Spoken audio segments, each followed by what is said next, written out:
Bonjour les yogis, c'est Valentine. Ça fait hyper longtemps que je ne suis pas revenue par ici. J'ai plein de choses à vous raconter et je n'ai pas pris le temps de le faire.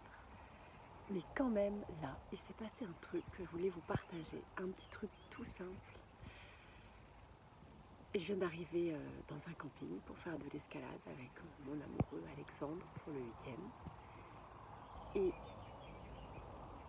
je ne sais pas ce qui s'est passé ce matin. J'ai fait un peu de yoga sous un arbre dans le verre.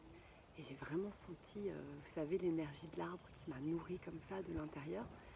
Alors deux choses qui se sont produites. J'avais vraiment l'impression que le verre rentrait jusque dans mon être, jusqu'au point source. Je ne sais pas si j'avais déjà fait une vidéo sur le point source, je ne pense pas, mais le point source, c'est un point imaginaire qui se trouve à l'intérieur du crâne, mais à ce niveau-là, à l'arrière. Et paraît-il que c'est de là que naissent les idées. Et c'est là que le siège de l'intuition, là où il y a la glande pinéale.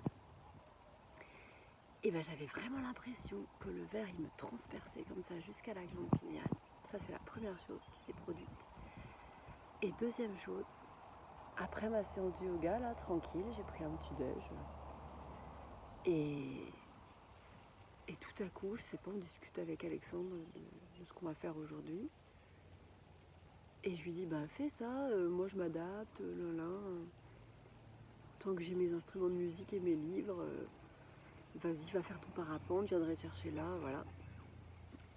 Et là, il s'est produit un truc dans mon cœur. Mon cœur, il s'est ouvert comme ça d'un coup. Il n'y a pas tout mon cœur, mais un bout de mon cœur qui s'est ouvert d'un coup. Ça a fait une grande bouffée d'air comme ça. Et là, les larmes sont venues, je me suis mise à pleurer. Et je sais même pas pourquoi en fait. Et j'ai pleuré. Je sais pas, pendant 5 minutes. Donc du coup, comme en yoga thérapie, on dit quand on pleure, on fait une flexion avant. Du coup, j'ai fait des flexions avant pour laisser sortir les larmes. Et puis après, voilà. Donc je sens vraiment qu'il y a quelque chose en moi qui s'est ouvert, qui a été soulagé. Et c'est top. Donc tout ça pour vous dire, les yoginis et les yogis, pleurez. Et je m'adresse surtout aussi aux hommes qui n'ont jamais eu le droit de pleurer.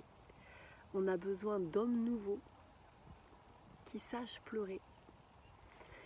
Parce que nous, on est girl power et on sait dire ce qu'on ne veut pas sur l'homme ancien, l'homme hétérocentré qui ne sait pas où mettre sa virilité, voilà.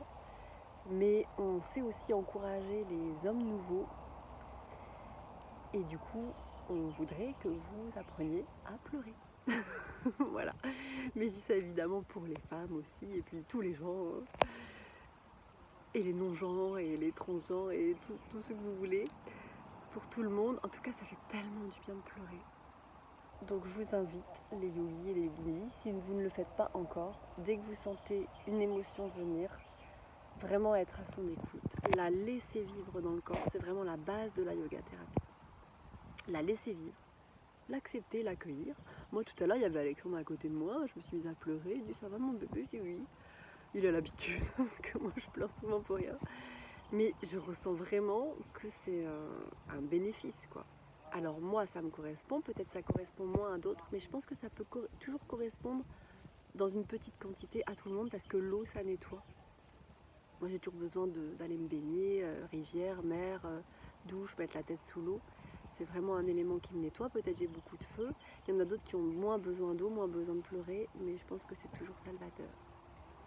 Voilà les yogis, les yoginis, c'était juste cette petite expérience. Alors pleurons tous en cœur et dans la joie. Et puis j'espère revenir bientôt pour d'autres vidéos et vous raconter mes aventures. Namasté et gardez le mojo.